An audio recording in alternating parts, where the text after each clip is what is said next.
తెలిసేసుకున్నారు.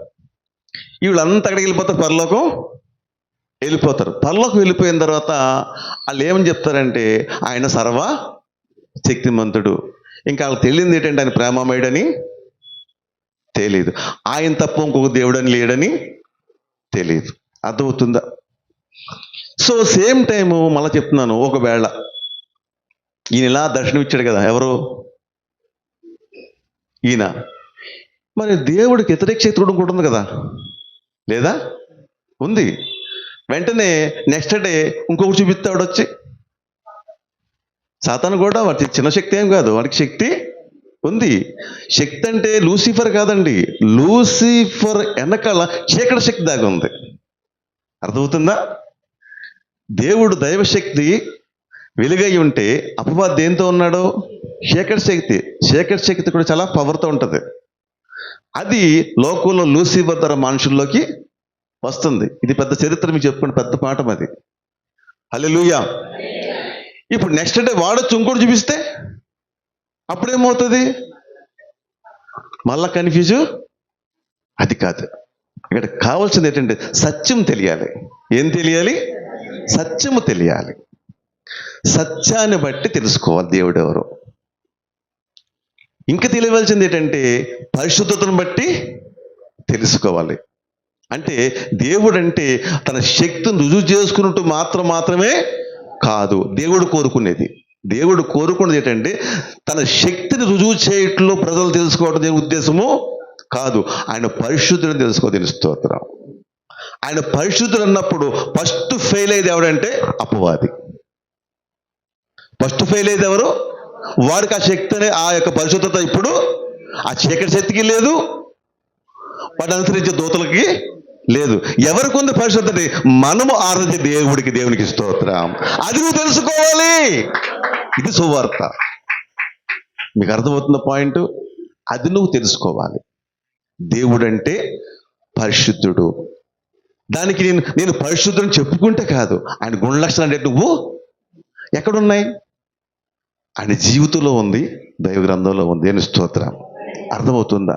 కాబట్టి ఆయన పరిశుద్ధుడని తెలుసుకున్నవారు దేవుడికి కావాలి. నెంబర్ 1. రెండవది ఏంటంటే సత్యము.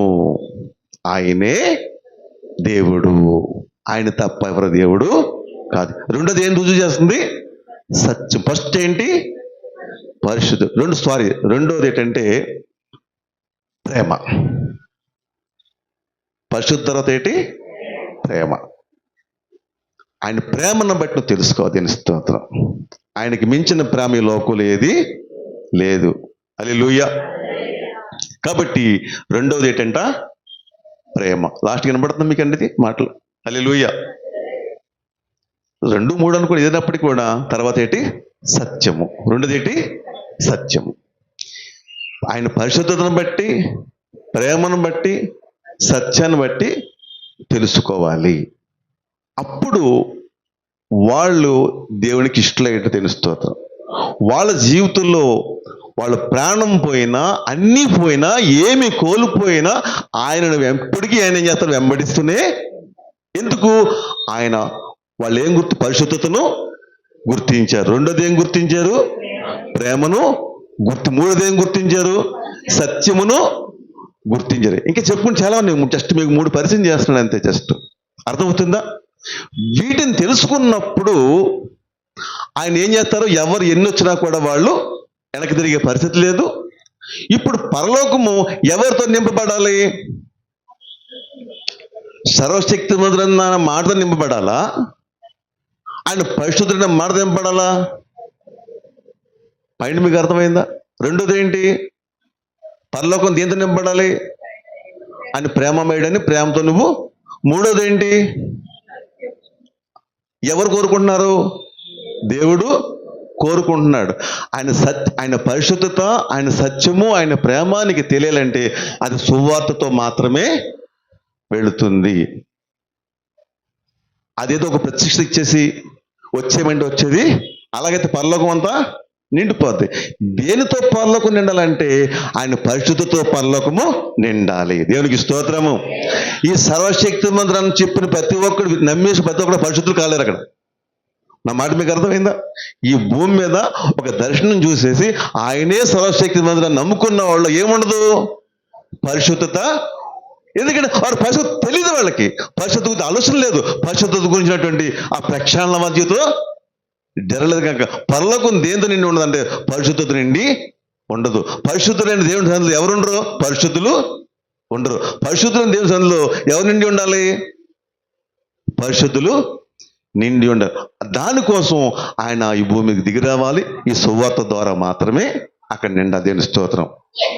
ఈ కొన్ని కన్ఫ్యూజ్గా ఉన్నాయా? నాకైతే అర్థం కావట్లేదు. హల్లెలూయా, దేవునికి స్తోత్రం.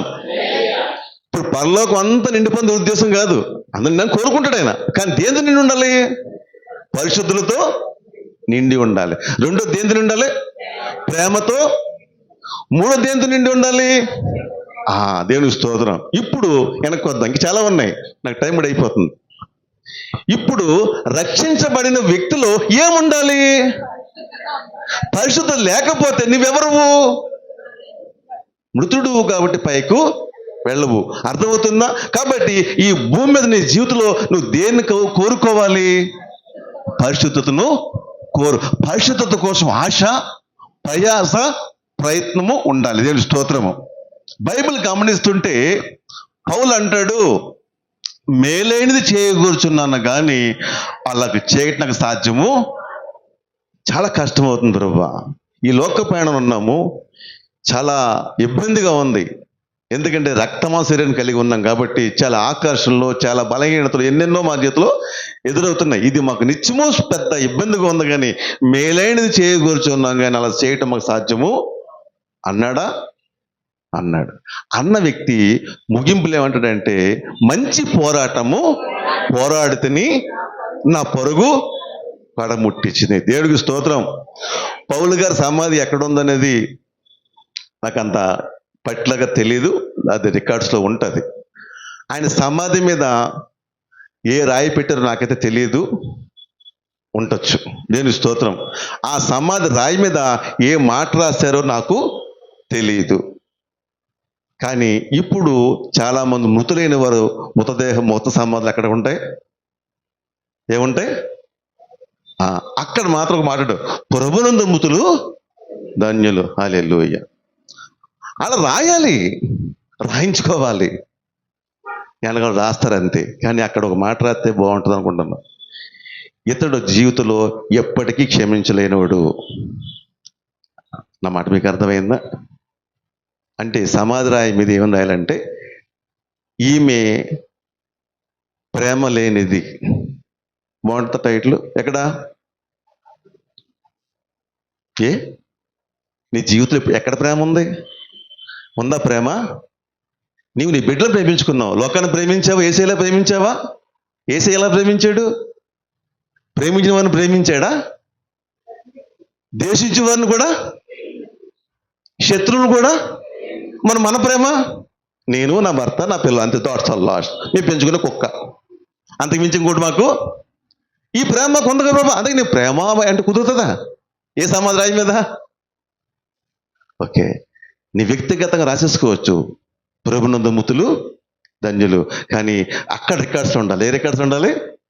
అర్థమవుతుందా? ఒకసారి ఊహించుకోండి, నేను జీవితంలో ఎప్పటికీ ఎవరిని క్షమించలేదని రాసుకుందాం. అక్కడ ఎక్కడ? సమాధి రాయి మీద. నీకు ఆ మాట సరిపోతుంది. ఎందుకంటే నువ్వు క్షమించలేని వ్యక్తి కదా. ఎవరిని క్షమించు. క్షమించే మనసుడు, సారీ చెప్పే గుణం ఉండదు. నీకు ఆ బుద్ధే లేదు. రాద్దాం పోని, నా జీవితం ఇప్పుడు ఎవరికి సారీ చెప్పలేదు. రాద్దమ్మా. ఎంతమందికి ఆదర్శం అది? ఇలాంటి వాళ్ళు పరలోకంలోకి వెళ్తారా? అక్కడ నిండి ఉంటుందా? అర్థమవుతుందా? నువ్వు మృతుడు అనిపించుకున్నావంటే దేవుళ్ళలో నువ్వు కొన్ని కోల్పోతున్నావు. నీ జీవితంలో అవి లేవు. ప్రేమ లేదు. ప్రేమ లేని వ్యక్తి మృతులే. ప్రేమ లేని వ్యక్తి. చూద్దాం ఒకసారి, యోహాను పత్రికలో ఉంటుంది ఈ మాట. మొదటి పత్రిక,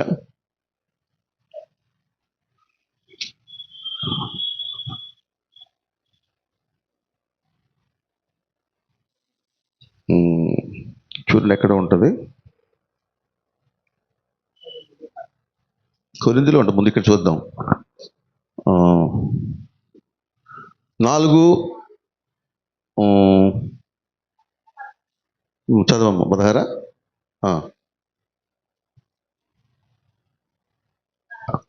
చదవమ్మా. హల్లెలూయా. మీకు లాస్ట్ కనబడుతున్నా చివరికి, లేదా మైక్ మార్చేసుకుందామా ఒక షార్ట్ చుట్టుపాటు పాడేసి. హల్లెలూయా. వినబడుతున్న మాట స్పష్టంగా? Okay, right. నేను స్తోత్రము. 3:14.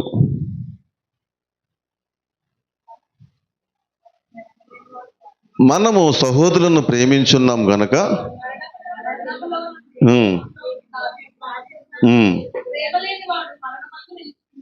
ప్రేమ లేనివాడు మరణమందు నిలిచి ఉన్నాడు. వాక్యం చెప్తుంది ప్రేమ లేనివాడు ఎక్కడ నుంచి ఉన్నాడా? నువ్వు ఏ లిస్టులో ఉన్నావు? ఏ లిస్టులో ఉన్నావు? ఎప్పుడు ఏమి లేకపోతే వాక్యం చెప్తుందా? అంటే ఏ ప్రేమ లేదు నీకు? నిన్ను వలె నీ పొరుగువాని ప్రేమించే దేవుని ప్రేమ నీలో లేదు కనుక నీవెవరవు? మృతుడువే. అర్థమవుతుందా? ఉందా ప్రేమ? ఉందండి. నిన్న ఒక ఆవిడ అంటుంది, నిన్న చేపలు కొన్నాను మార్కెట్లోకి వెళ్ళి, బాబు ఏదే ఉండకూడదు, మన ఏమి ఇది ఇచ్చేయాలంటుంది. ఏదో అంటుంది, మాటలు వచ్చినాయి. అంటే మనకు ఉన్న సిద్ధాంతం ఏంటి? అమాస కట్టెడితే పున్నానికి బూరెడతాం. అమాస కట్టెట్టింది ఆవిడ, మనం ఏం చేయాలి? పున్నానికి బూరెట్టాలి. లాస్ట్ టైం పండగ మా ఇంటికి ఏంటి పులిహార పట్టుకొచ్చి మేమేం చేయాలి? సద్దన్నం పరవన్న అదే. హల్లెలూయా. అంతే. మనం ఏం పెట్టిన వాళ్ళకే మనం అంతే. వాక్యం చెప్పింది ఏ ప్రేమ కావాలట? మీరు ప్రేమించిన వారిని పెడితే ఇంకేం ఉపయోగం? నేను అదే చెప్పాను వాక్యం వాడికి. ఎక్కడ నీ చేపలు కొంటూను కొంచెం వాక్యం చెప్పాను. అమ్మా మన ఇచ్చిన వాళ్ళకి ఇస్తే ఉపయోగం లేదు, ఇవ్వని వారు కూడా మనము ఇవ్వాలని కొంచెం వాక్యం చెప్పాను. ఎవరికి? చేపలు అమ్మేవాడు. నేను స్తోత్రం. అర్థమవుతుందా? లోకంలో ఈ ప్రేమ కొనసాగుతుంది, కానీ నీ దగ్గర దేవుని ప్రేమ ఉందా? ఈ ప్రేమ లేనివాడు దేవుని వాడు మరణంలో ఉన్నాడు, ఈ అక్కడికి చేరడు. అర్థమవుతుందా? కాబట్టి అర్థం చేసుకుందాం. దేవుని స్తోత్రం. కాబట్టి రెండో మాట ఏంటంటే 4వ అధ్యాయంలో కూడా ఉంటుంది కదా. ఎక్కడ ఉంది? 4వ అధ్యాయంలో 8వ వచనం. దేవుడు దేవుడు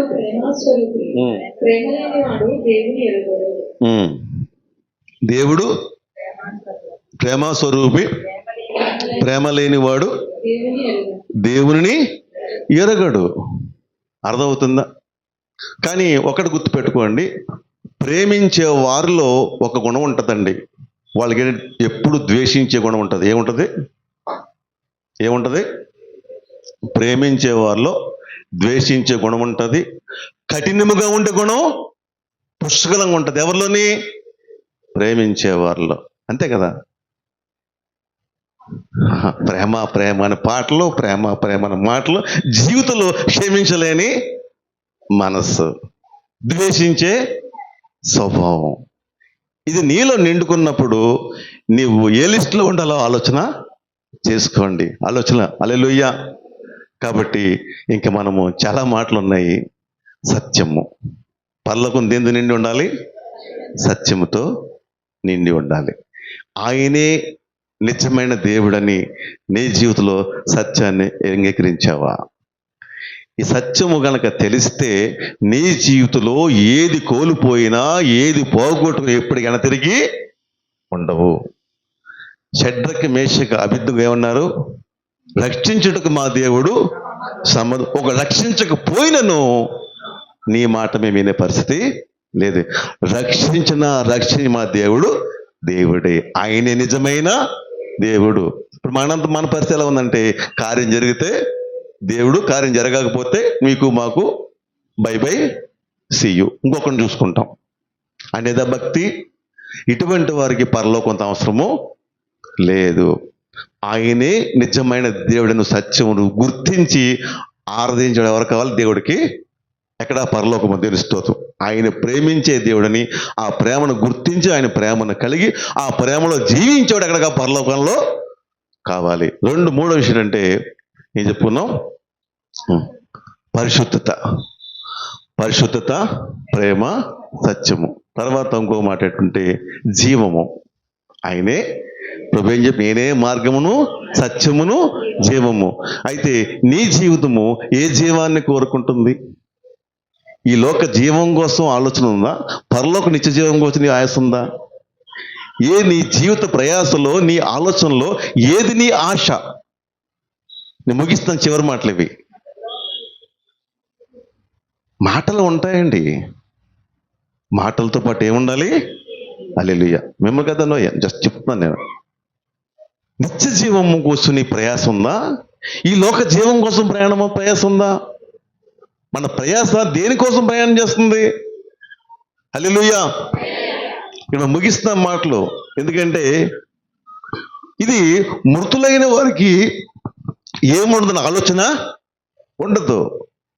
మృతులైన వాడికి జీవం ఏంటి, నిత్యజీవం ఏంటి, నరకం ఏంటి వాడికి అవసరము లేదు. మృతుడైన వారికి నువ్వు నరకం పోతావంటే శవందరికి వెళ్ళి నువ్వు నరకంకి వెళ్తావా, నిశ్చయం అదేమంటాడు? ఆలోచనే లేదు. హల్లెలూయా. నెమ్మది కనెక్ట్ చేద్దామా? నీకు గట్టిగా మాట వస్తుంది. హల్లెలూయా.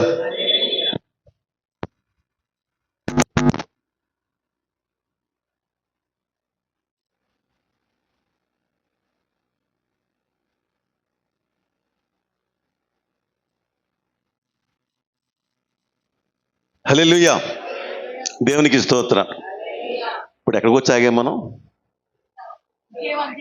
జీవము, జీవము, జీవము. నీ భక్తి, నీ విశ్వాసము నిత్య జీవాన్ని కోరుకునే విధంగా ఉందా, లోక జీవం కోసం ఉందా? ఆలోచించేద్దాం. ఈరోజున మన ప్రయాస, ప్రయత్నము, ప్రయాణము దేనికోసము? నిత్య జీవం చేరటం కోసమేనా, లేదా లోక జీవనం కోసమా? ఏది మన ప్రయాస? నిత్య జీవం కోసమే కదా. నిత్య జీవం కోసం మన ప్రయాస ఎంత, మన ప్రయత్నం ఏంటి? ఇది పరిశీలన చేసుకోవాలి. దేవునికి స్తోత్రం. అర్థమవుతుందా?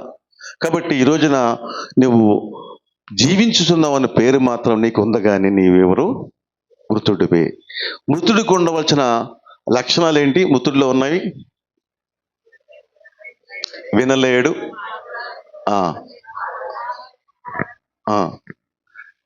హల్లెలూయా. ఇంకా చాలా ఉన్నాయి. ఇంకా చెప్పవలసి వస్తే ఇంకొక లైన్ ఒకటి ఉంది, దాన్ని చెప్పేసి ముగించేస్తాను. అదేంటంటే, మరి ఓ సందర్భంగా ఉంటుంది. ప్రభు అంటాడు, ఉంటే వెచ్చగా ఉండు, లేతే చల్లగా ఉండు. నులివెచ్చగా ఉంటే నీకు మెడలో తీసుకొచ్చే దండ వేస్తాను అన్నాడు. లేదా రవ్వల నెక్లెస్ చేయించిన మెడలో వేస్తాను అన్నాడు. అంతేనా? సాలువ కప్పుతా అన్నాడు. ఏమన్నాడు? ఉంటే వెచ్చగా ఉండు, లేదా ఎలా ఉండు? చల్లగా ఉండు. నులివెచ్చగా ఉంటే మాత్రం నీకు మంచి దుప్పటి ఏమన్నాడు? ఉమ్ము. చాలా బాధ కలిగించేసాం. దేవుని నోట ఉమ్ము వేయించుకునే విధంగా మన భక్తి ఉందా? ఎలాగున్నా రెండు మాట్లాడాడు. అంటూ వెచ్చగా ఉండు అంటే అర్థమేంటి? నువ్వు చల్లగా ఉండి నేను బతికించుకుంటాను అంటే లోకంలో పురుగోర తెలియని వాళ్ళు నేను బతికించుకుంటాను. వెచ్చగా ఉండి నేను వాడుకుంటాను, నేను వెచ్చగా ఉండి నేను చేస్తాను, ఉపయోగించుకుంటాను. నువ్వు దేనికి పని మధ్యలో నువ్వు నాకు దేనికి? నువ్వు దేనికి ఉన్నా చచ్చినవాడు లెక్కల్లో ఉన్నావు. కాబట్టి నిన్ను చూస్తే నాకు ఏమనిపిస్తుందంటే చాలా బాధ వస్తుంది అంటాడు. అర్థమవుతుందా? మన జీవితం అలా ఉండకూడదు. ప్రభు చేత మనం మెప్పు పొందే వాళ్ళు తప్ప ఈ మాట ఎప్పటికీ ఎవరికి అది మంచిది కదా. అసహించుకునే జీవితం వచ్చినప్పుడు మూవేసే పరిస్థితి వస్తుంది. హల్లెలూయా. కాబట్టి చెప్దాం ఏంటంటున్నాం, చివరిగా చెప్తున్న మాట ఏంటంటే, మనము ఎలా ఉన్నాము అంటే అటు ఇటుగా జీవితం మధ్యలో ఉంటుంది. ఏంటది? నులివెచ్చని స్థితి. ఈ నిలువెచ్చని స్థితి ఏంటంటే ఇది చావుకు దగ్గరగా ఉన్న స్థితి. నేను చివరిగా మాట్లాడుతున్నాను చూడండి. ఎవరైనా సరే మరణానికి సమీపిస్తున్న వారిలో కొన్ని లక్షణాలు ఉంటాయి. నేను వాక్యం ముగించేస్తున్నాను, అయిపోయింది. ఇది మీరు చెప్పాలి నాకు. ఇందాక చచ్చిపోయిన వారు ఏం చేస్తారట? వినలేరు, చూడలేరు, మాట్లాడలేరు, ఆలోచించలేరు, తినలేరు, ఏం చేయలేరు. ఓ ప్యాకెట్తో నీళ్ళు తేరు, ఏం తెస్తారా? ఏమీ చేయరు. ఎవరు? చచ్చిన వారు. అయితే ఇంకొకళ్ళు ఉన్నారు, చావునకు దగ్గరగా ఉన్నవాళ్ళు. వాళ్ళ స్థితి ఏంటి? చావుకు దగ్గరగా ఉన్నారు వాళ్ళు, అంటే మరణానికి దగ్గరగా ఉన్నారు. అప్పుడు వాళ్ళు ఎలా ఉంటారు చెప్పండి, చెప్పండి అమ్మా. కొన్ని ప్రకృతిని మీరు గమనించాలి. ఆ, ఇప్పుడు నేను చెప్పేస్తాను వినండి, మీకు అర్థమైపోతాయి. నేను ఇంక చావుకు దగ్గర అయిపోతున్న వాళ్ళు, అంటే మరణావస్థకు వచ్చేసిన వాళ్ళు ఏం చేస్తారంటే, నాకు బకెట్ బిర్యానీ పట్టుకొస్తే తింటాను, పెద్ద బిర్యానీ ప్యాకెట్, ప్యాకెట్ కూడా కదా, ఏం కావాలి? తింటారా? తింటారా? తింటారా? తింటారు. వింటారా? ఎలా చెప్పాలి? మీ మనవడు వచ్చాడు చూడు, మనవడా. ఎప్పుడు? వృద్ధాప్యపు మాటలు. అర్థమవుతుందా? అంటే వాళ్ళకి ఏంటి? కొంచెం వినబడుతుంది. వాళ్ళకి ఇంత బకెట్ పెట్టి వెళ్తామా, ఏమంటారు? ఇంత జావా. ఏం చేయాలి వాళ్ళకి? ఏం పెడతారమ్మా అంటే రోజు కొంచెం జావా తప్ప వాళ్ళకి ఏమి అరగదు.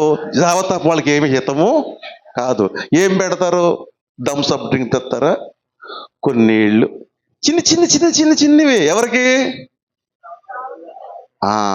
మనకేంటంటే ఎలా ఉన్నాయంటే, పరిస్థితి ఎలా ఉందంటే, ఇప్పుడు కూడా చిన్న వాక్యం ఇంత తింటే వస్తాయి కదా రీల్స్, చిన్నది 1 నిమిషం వాక్యం, కొంచెం తింటా. ఎందుకంటే మనం చచ్చిపోవడానికి కొంచెం వాక్యం తింటే చాలండి. కొంచెం వాక్యం వింటే, కొంచెం లాస్ట్లో మాట హల్లెలూయా పడుతుంది, హల్లెలూయా పడుతుంది. అంటే చిన్న మాటలు పడుతుంది, పెద్ద పెద్ద మాటలేమి. ఎందుకంటే నువ్వు ఎలా ఉన్నాడు సావునకు అంటే చచ్చినట్టు కాదు, మధ్యలో ఉన్న వ్యక్తి ఎలా ఉండే ఇలాగ ఉంటాయి. ఈ ఫీలింగ్సే వాళ్ళకి అరగదు, అన్ని రుచించదు. అర్థమవుతుందా? కాబట్టి నువ్వు ఎలా ఉన్నావు? ప్రశ్న.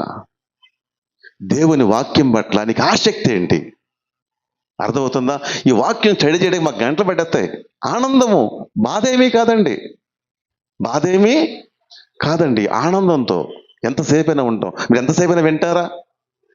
నేను శాలేమరిగా శిక్ష కదా మన చందుదేవి నోమకు ఎన్ని గంటలు చెప్పారు వాక్యమా? 2 hours. అక్కడ ఏమైనా ఆగలించేసారా? ఎలా ఉన్నారు? 2 గంటల వాక్యం అండి. మనకు 45 minutes దాటితే మన ఎగదెగా. ఎందుకంటే ముసలిపోవడం కదా సావులకు, మాకేముండదు. కొంచెం చాలండి, కొంచెం. ఎవరికి వెళ్ళాలా? ఈ మాట అంటున్నానని బాధ పెట్టుకోవద్దు. అక్కడ మాటలు సాధ్య సంఘంతో మాట్లాడుతున్నాడు దేవుడు. మీలో కొందరు మృతులుగా ఉన్నారు. ఆ చివరిగా ఆ మాటలో మేలు కొలుపుకుని వెళ్ళిపోదాం. అయిపోయింది, నేను ముగించాను చివరి మాట. అది చెప్పుకోకపోతే మనకు అర్థం దొరకదు. కాబట్టి ఇప్పుడు ప్రభువును ప్రకటించడానికి ఎవరు కావాలంటే, ఆయన ప్రేమను ఎరిగిన వాళ్ళు కావాలి. ప్రభువును ప్రకటించడానికి ఎవరు కావాలానికి? సత్యమును ఎరిగిన వాళ్ళు కావాలి. ప్రభువును ప్రకటించాలంటే ఎవరు కావాలి? పరిశుద్ధత కలిగిన వాళ్ళు కావాలి. ప్రభువును ప్రకటించాలంటే జీవములో ఉండి జీవం కొరకు ప్రయాణం చేస్తున్న వాళ్ళు కావాలి. ఈ లక్షణాలు ఏమీ లేకపోతే మన ఆయన పనికి ఉపయోగపడట్లేదు. మనం ఏం చేయట్లేదు, ఆయన పనికి ఉపయోగపడట్లేదు. చివరిగా చూడండి, ఈ మాటలు ముగించేసుకుందాము. చూడండి, మనం ఈ 3వ చదువుదాం, భక్తి చివరి దాకా.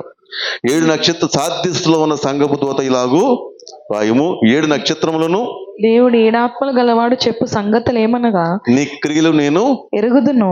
ఏమనగా జీవించుచున్నామన్న పేరు మాత్రం ఉన్నది గాని నీవు మృతుడవే. హల్లెలూయా. ఇక్కడ ఒక మాట అండి, చిన్న సవరణ. ఇక్కడ ఎవరికైనా సరే నా క్రియలు తెలియదు అనుకున్న వాళ్ళు మాత్రం అక్కడ ఏం చేస్తారు, ఈ మాట కొంచెం కొట్టేసుకోండి. ఏదైనా మార్కర్ తెచ్చుకుని ఇలాగే నా క్రియలు ఆయనకి తెలియదు. ఏం పెట్టుకోవాలి ఇక్కడ? 7 ఆత్మలు గలవాడు చెప్పు సంగతి నా క్రియలు ఆయనకి మాత్రం తెలియవు. నేను స్పెషల్, ఎందుకంటే కొన్ని పెట్టిస్తాను. దాన్ని ఏమంటారండి, నెట్ లేకుండా కొన్ని జామర్లు, దేవుడు రాలేనటువంటి దేవుడు జామర్లు కొన్ని పైపర్ పెట్టేస్తుంది. నా సంగతి ఆయన మాత్రం నేను ఎగ్జాంపుల్ అన్నమాట. నేను మాత్రం ఏంటి అలాంటి వాళ్ళు ఏం చేసుకోవాలి? ఇక్కడ అక్కడ బ్లాక్ లేదా చింపేసుకోవడం మొత్తం ఓడలేని పని. అవునా? అందరి క్రియలు ఆయనకి తెలుసు. రాత్రి క్రియలు తెలుసు, పగల క్రియలు తెలుసు, అన్ని ఆయనకి. ఆయన మరుగైందంటే ఏది కూడా లేదు. దేవునికి స్తోత్రము. నీ క్రియలు నేను ఎరుగుదును. ఏమనగా జీవించుచున్నావు అన్న పేరు మాత్రం ఉన్నది కానీ నీవు మృతుడివి. నీ క్రియలు నా ఎదుట సంపూర్ణంగా కనబడలేదు. సంపూర్ణ కనబడలేదు అర్థం ఏంటి? అన్ని కొంచెం ఉన్నాయి. ప్రేమ తెలుసు, ప్రేమలో నువ్వు లేవు. క్షమించడం తెలుసు, క్షమించడంలో నువ్వు అంటే కొంచెం ఎంత కొంచెం కానీ పూర్తిగా లేవు. తర్వాత ఏంటంట, నాకు గనుక జాగరూకుడవై చావనై ఉన్న మిగిలిన వాటిని బలపరచుము. జాగరూకుడు ఏంటది? మేలుకోగలిగి. అంటే రాత్రిపూట పడుకోదని కాదు, అర్థమవుతుందా? నీ జీవితం నీకు ఆలోచన, నువ్వు ఎలాగ ఉన్నావు, కరెక్ట్గా ఉన్నానా? అర్థమవుతుందా? రైట్. చావనై ఉన్న మిగిలిన వాటిని బలపరచుము. నీవెలాగ ఉపదేశము పొందితివో ఎలాగు వింటివో జ్ఞాపకము చేసుకుని దానిని గైకొనుచు మారు మనస్సు పొందుము. హల్లెలూయా. నీవెలాగ ఉపదేశం పొందుతువో అంటే ఉపదేశం చెప్పినప్పుడు ఎవరు వింటారు? మృతులు వింటారు. అలా ఎవరు వింటారు? జాగరకులు విని ఏం చేసుకుంటారు? వాళ్ళు సరి చేసుకుంటారు. ఎలాగ వింటువో జ్ఞాపకం చేసుకుని దాన్ని గాయకుని మారు మనసు పొందుము. నీవు జాగరకుడు పై ఉండని ఎడల నేను దొంగవలే వచ్చేదను. ఏ గడి నీ మీదకి వచ్చేదనో నీకు తెలీదు. అయితే తమ వస్త్రములను అపవిత్రపరుచుకుని కొందరు సాధ్య సంఘంలో నీ యొద్ద ఉన్నారు. వారు అర్హులు కనుక తెల్లని వస్త్రం ధరించుకుని నాతో కూడా సంచరించరు. దేవుని స్తోత్రం. హల్లెలూయా. ఈ మొదటి ఆదివారం తెల్లబట్టేసుకొచ్చిన మాత్రం పరలోకంలో తిరిగాం, గుర్తుపెట్టుకోండి. ఇది ఒక సింబాలిక్ అంతే. వేసుకోవడం తప్పు కాదు, వేసుకోకపోతే పాపం కాదు. ఎక్కడ పరలోకంలో ఉండాలి? అక్కడ తెల్లని వస్త్రం. ఏ వస్త్రం? పరిశుద్ధ వస్త్రములు. దేవుని స్తోత్రం. కాబట్టి ఈ వాక్యం చేత మనం హెచ్చరించబడి జాగరూకులై మేలుకొని మనం మృతులుగా ఉన్నామా?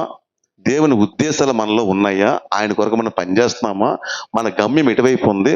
నిత్య జీవం కోసం మన ప్రయాసం ఉందా, లేదా ఈ భూమి జీవన యాత్ర కోసం మన జీవితం ఉందా? పరిశీలన చేసుకుంటే మనము దేవుని దృష్టిలో ఏమవుతాము? సంపూర్ణులము అవుతాము. కాబట్టి ఒకసారి మీరే మార్కులు వేసుకుని పరిశీలన చేసుకుంటే ఏమవుతారంటే ఒక రోజున ఆయనతో పాటు తెల్లని బట్టలు వేసుకుని తిరుగుతారు. లేకపోతే మన చేతిలో ఏమీ లేదు. ఆయన వస్తాడట సడన్గా. అప్పుడు సడన్గా అంటే అర్థం ఏంటి? నీకు 80 ఏళ్ళు పూర్తి అయిపోయి లాస్ట్లో డోర్ కొడతాడా? అప్పుడేం కాదు. అర్థమవుతుందా? ఎనీ టైం అయినా రావచ్చు. అప్పుడు ఏమీ చేయడానికి. కాబట్టి అవకాశం ఉన్నప్పుడే నువ్వేం చేయాలి? మారు మనసు పొంది జీవితాన్ని సరి చేసుకో. దేవుడి ఈ మాటలు నేను శపించడం కోసం మాట్లాడలా. నేను ప్రేమించి నువ్వు ఆయన లోకంలో రావాలని, ఆయనతో ఉండాలని కోరుకుంటూ నిన్ను అని ప్రేమిస్తూ హెచ్చరించే ఈ మాటలు తప్ప నిన్ను శపించే మాటలు ఇవేమాత్రము కాదు. కానీ నిన్ను ప్రేమించి నిన్ను దీవించి దగ్గర రావాలని కోరుకునే ఆయన ప్రేమతో కూడుకున్న మాటలు తప్ప ఇవి ద్వేషించే మాటలు ఏమాత్రము కావు. దేవుడి మాటలు దీవించును గాక. ఆమేన్. దేవుని స్తోత్రం. ఉండమ్మా.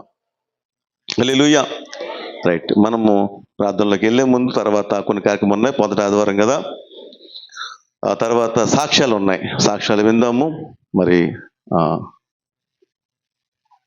చిన్న ప్రార్థన చేస్తాను. తర్వాత మన మధ్య లక్ష్మి గారు సాక్ష్యం చెప్తానన్నారు. ప్రకటనలు కూడా ఉన్నాయి, తెస్తారు, ప్రకటన చేస్తారు. ఈ లోపల తర్వాత మన కార్యక్రమం ప్రార్థన, చిన్న ప్రార్థన. సకల ఆశీర్వాదములకు కారణభూతుడా యేసు ప్రభువా, మీ పరిశుద్ధ నామానికి కోట్ల కొలది స్తుతులు స్తోత్రాలు తండ్రి. నాయనా, మరి విన్న వాక్యము మొదట నాకే హెచ్చరికగా ఉంది. నిజమే ప్రభువా, ఇంకా మా జీవితంలో నీకు ఇష్టం కాని క్రియలను బట్టి నాయన మేము ఇంకా సంపూర్ణతలో ఉన్నామా లేవా అని పరీక్షించుకోవడానికి ఒక అవకాశం మాకు ఇచ్చారు ప్రభువా. మొదట మమ్మల్ని క్షమించండి, మన్నించండి. మీరు ఆనందించే జీవితం మా దగ్గర సంపూర్ణంగా లేదు ప్రభువా. ఇంకా మా జీవితంలో తండ్రి మిమ్మల్ని గాయపరిచే క్రియలు, మిమ్మల్ని దుఃఖపరిచే క్రియలు ఉన్నాయి. అంత మాత్రమే కాదు, మీ కొరకు వాడబడలేని వారుగా ఉన్నాం తండ్రి. ఒక పక్క గాయపరచడము, బాధపరచడంతో పాటు అసలు మీ కొరకు ఏమీ చేయట్లేదు ప్రభువా. ఈ లోకంలో మీ స్వారూప్యత కలిగి, మీ ప్రేమను కలిగి, మీ తగ్గింపు కలిగి, మీ సహనము కలిగి, మీ ఓర్పు కలిగి మా జీవితాలు లేవు ప్రభువా. ఈ లోకంలో మేము జీవించిన వారుగా ఉండాలంటే మాలో సహనం ఉండాలి, ఓర్పు ఉండాలి, క్షమించే గుణం ఉండాలి, ప్రేమ ఉండాలి, తగ్గించుకునే గుణం ఉండాలి, పరిశుద్ధత కలిగి ఉండాలి. అట్టి క్రియలు మాకు అనుగ్రహించండి అయ్యా. ఈ విషయాల్లో మేము లోటుగా ఉన్నాము, లోపంలో సంపూర్ణంగా లేము. ఈ సంపూర్ణత పరిశుద్ధాత్ముడా మీరు అనుగ్రహించండి, ఈ సహాయం దయచేయండి నాయన. దినదినము ఈ సంపూర్ణతలో ఎదిగి సంపూర్ణంగా చేయబడి నిత్య జీవితం జీవించే భాగ్యం దయచేయమని యేసు నామములో ప్రార్థిస్తున్నాను తండ్రి. ఆమేన్. హల్లెలూయా. సాక్ష్యం ఇందాము. మన మధ్యన లక్ష్మి గారు రండమ్మా. ఎక్కడున్నారు? రైట్, వచ్చారా యేసుబాబు గారు? సిమ్యాన్ రైట్, మీరు వచ్చేయండి. హల్లెలూయా.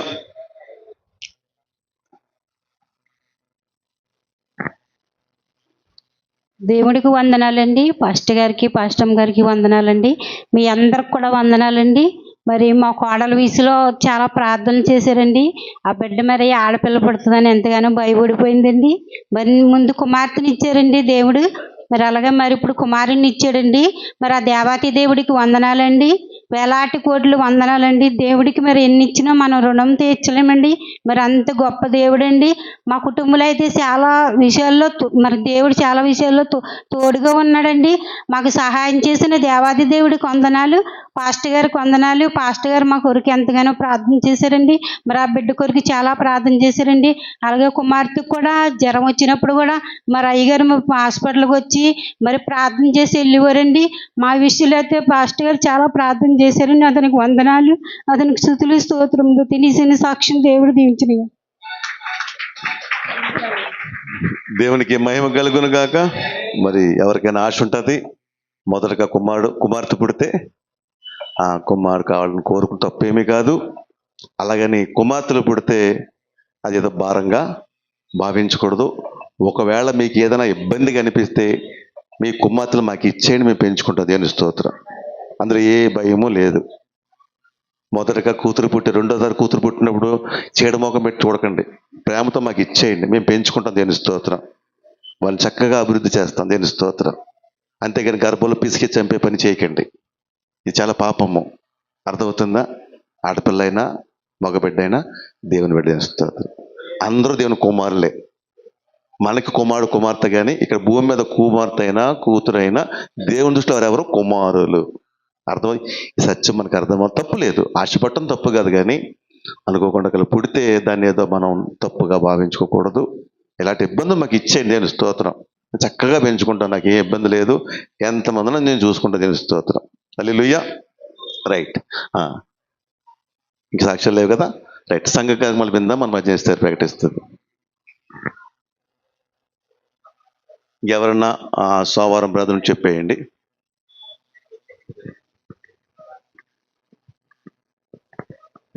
దేవుడి నామానికి వందనాలండి. పాస్టర్ గారికి, పాస్టర్ అమ్మకి నా వందనాలు. కూడిన సంఘ బిడ్డలందరికీ వందనాలండి. అలాగే మరి గడిచిన వారం కార్యక్రమాన్ని దేవుడు తన కృపలో జరిగించినందుకు దేవుడికి మహిమ చెల్లిద్దామండి. హల్లెలూయా. అలాగే మరి ఈ వారం కార్యక్రమంలో ఒకసారి జ్ఞాపకం చేసుకుందామండి. ఆదివారం ఉదయము సండే స్కూల్ పరిచర్య జరుగుతుంది. మరి చిన్న బిడ్డలందరూ మరి ఎంతో ఆసక్తిగా వచ్చి దేవుని యందు భయభక్తులతో చక్కటి వాక్యంలో ఎదుగుచున్నారండి. దాన్ని బట్టి దేవుడికి మహిమ చెల్లిస్తున్నాను. అలాగే అదే సమయంలో మరి యూత్ మీటింగ్ జరుగుతుందండి. యవ్వన బిడ్డలు మరి పాస్టర్ గారు చక్కటి వాక్యము వారికి అందిస్తున్నారు. హెచ్చరికలతో కూడిన వాక్యం అందిస్తుంటుండగా మరి యవ్వన బిడ్డలు మరి వారి జీవితాలను మరి ప్రభువునందు కట్టుకోవాలి. భయంకర దినముల్లో మనం ఉన్నామండి. మరి బయటికి వెళ్తే క్షేమంగా వస్తామో రామో తెలియని పరిస్థితులు ఉన్నాము. మరి యవ్వన బిడ్డలు బైక్ డ్రైవ్ చేసేటప్పుడు చాలా జాగ్రత్తగా ఉండాలి. ఎందుకంటే మీరు చేసే పొరపాటు మీకు ఏదైనా అయ్యిందంటే వెనకాల మీ ఫ్యామిలీ చాలా సఫర్ అవుతుంది. దయతో జ్ఞాపకం చేసుకోండి. మీరు జాగ్రత్తగా ఉండాలి. దేవుని యందు భయభక్తులు కలిగి ఉండాలి. అలాగే ప్రతి చోట ఎక్కడికి వెళ్ళినప్పుడు కూడా ప్రార్థనాపూర్వకంగా ఉండాలని హెచ్చరిస్తున్నాము. మరి వాక్యంలోంచి విషయాలు నేర్చుకుని మీ జీవితాలు మరి చక్క కట్టుకోవాలని మరి యవ్వన బిడ్డలు అందరూ మరి ఆ సమయానికి వచ్చి మరి యవ్వనస్తుల కూటంలో వాక్యం వినాల్సిందిగా కోరుకుంటున్నాము. అలాగే మరి ఈ సమయంలో మరి ఆదివారము ఉదయకాలము 10:30కు మరి చక్కటి వాక్యం అందించబడుతుంది. చక్కటి ఆరాధన. మరి సకాలంలో మీరు అందరూ వచ్చినట్లయితే ఉదయకాలపు ఆరాధనలో మనందరం కూడా దేవుణ్ణి ఆరాధించుకుందాము. అలాగే సాయంకాలము యథావిధిగా మరి సాయంకాలం ఆరాధన ఉంటుంది 7 గంటల నుంచి 9 గంటల వరకు. అలాగే మరి ఆదివారం సాయంకాలం మరి బ్రదర్స్ ప్రేయర్ ఉంటుందండి. మరి ఈ వారం ఇంతవరకు ఎవరు చెప్పలేదు. మీలో ఎవరైనా మరి బ్రదర్స్ ప్రేయర్ పెట్టుకోవాలని ఆసక్తి కలిగి ఉంటే పాస్టర్ గారికి తెలియచేయండి. మరి మీ ఇంటి వద్దకు వచ్చి మరి పాస్టర్ గారు మరి బ్రదర్స్ ప్రేయర్ టీం అందరూ వచ్చి ప్రార్థించడానికి అవకాశం ఉంటుంది. కాబట్టి మీలో ఎవరైనా పెట్టుకోవాలని ఆసక్తి ఉంటే తెలియచేయండి. అలాగే మరి సోమవారము గృహాల ప్రార్థన ఉంటుందండి, గృహాలు దర్శించుట కొరకు. అయితే మరి ఈ సోమవారం ప్రార్థన కొరకు ఎవరు చెప్పలేదు. మరి మీలో ఎవరైనా పెట్టుకోవాలని ఆసక్తి కలిగి ఉంటే కనుక మరి చివరిలో పాస్టర్ గారు తెలియచేయండి. సోమవారం ప్రార్థన మరి పాస్టర్ గారు వస్తున్నారు. అలాగే మరి సోమవారం టీం అందరూ కూడా వచ్చి మరి మీ గృహాల్లో మరి చక్కటి వాక్యం అందిస్తున్నారు, ప్రార్థన చేస్తున్నారు మీ కొరకు. మరి ఈ వారము మీరు ఎవరైనా పెట్టుకోవాలనుకుంటే కనుక తెలియచేయండి. అలాగే శుక్రవారము మధ్యాహ్నము 2 గంటల నుంచి 4 గంటల వరకు మరి చక్కటి మరి ప్రార్థన జరుగుతుంది, ఉపవాస ప్రార్థన. మరి పాస్టర్ గారు చక్కటి వాక్యం అందిస్తున్నారండి. మరి అలాగే మరి అనేక మంది బిడ్డలు కూడి వచ్చి మరి మీ సమస్యలు మాకు చెప్తున్నారు, కానీ మీరు ప్రార్థనకు రావట్లేదు. కానీ ఇక్కడ కూడి ఉన్న సిస్టర్స్ అందరూ కూడా మరి మీ కొరకు భారం కలిగి ప్రార్థన చేస్తున్నారండి. మరి ఎన్నో విషయాల కొరకు శుక్రవారం ప్రార్థనలో మేము ప్రార్థన చేస్తున్నాము. మరి మీ అవసరతలు ఏమైనా ఉంటే కనుక ఫాస్ట్ అమ్మ గారికి తెలియచేయండి. అలాగే మీకు మరి ఆ సమయం ఉంటే కనుక ఆ మధ్యాహ్నం సమయం ఆ 2 గంటల సమయము మరి వ్యర్థంగా గడపకుండా దేవుని సన్నిధిలో మరి గడుపుదామండి. శుక్రవారం ప్రార్థనని మరి మీరు ఎవరు పోగొట్టుకోవద్దు. మరి అవకాశం ఉన్న ప్రతి స్త్రీలు కూడా రావాల్సిందిగా కోరుకుంటున్నాము. మరి ఈ వారం కార్యక్రమాలన్నింటినీ మరి మీరు జ్ఞాపకం ఉంచుకోండి, మరి ప్రార్థన చేయండి. అలాగే మరి ఈ వారము మరి ఆల్నైట్ ప్రేయర్ వస్తుందండి, శుక్రవారము. మరి అందుకని మధ్యాహ్నం ఉండదు, నైట్ 7 గంటల నుంచి 12 గంటల వరకు ఉంటుంది, గమనించండి. మరి మనకి నెలలో ఫస్ట్ వచ్చే శుక్రవారం మనకి ఆల్నైట్ ప్రేయర్ కాబట్టి ఈ వారము మధ్యాహ్నం ఉండదండి, నైట్ 7 గంటల నుంచి 12 గంటల వరకు ఉంటుంది. మరి మీలో కుదిరిన వారందరూ కూడా తప్పకుండా రావాల్సిందిగా కోరుకుంటున్నాము. అలాగే మరి ఈ వారం కార్యక్రమాలు జ్ఞాపకం ఉంచుకుని మీ అనుదిన ప్రార్థనలో జ్ఞాపకం ఉంచుకుని ప్రార్థన చేయండి. పాస్ట్ గారి కొరకు, అలాగే కుటుంబం కొరకు, పరిచర్య కొరకు కూడా జ్ఞాపకంలో ఉంచుకోండి. అలాగే మందిరం నిర్మాణం ఇంకా చాలా ఉందండి. మీరు అనుదిన ప్రార్థనలో మరి తప్పకుండా ప్రార్థించండి. మందిరం సంపూర్ణంగా కట్టబడాలి. అలాగే మరి ఇంకా అనేక మంది కొత్త వారు మన మందిరంకు రావాలి. ఈ విషయాలన్నింటి కొరకు మీరు ప్రార్థించవలసిందిగా కోరుకుంటున్నాను. హల్లెలూయా. ప్రకటించిన కార్యక్రమం ప్రార్థించండి, పాల్గొనండి, సహకరించండి. అలాగే బ్రదర్స్ పేరు సోమవారం ప్రకటనకు ముందుగా చెప్తే అందరూ రావడానికి ఉంటుంది తప్ప తర్వాత ఫోన్ చేసి చెప్తే అందరికీ ఇంటిమేషన్ అనేది వెళ్ళదు. కాబట్టి కొంచెం గమనించుకోండి. రైట్. హల్లెలూయా. రైట్. మనం ప్రభు బలకు సమీపిస్తున్నాము. దేవుని వాక్యం చదువుకుందాము. పరిశుద్ధ బైబిల్ గ్రంథంలో మరి కొరింథీయులకు రాసినటువంటి మొదటి పత్రిక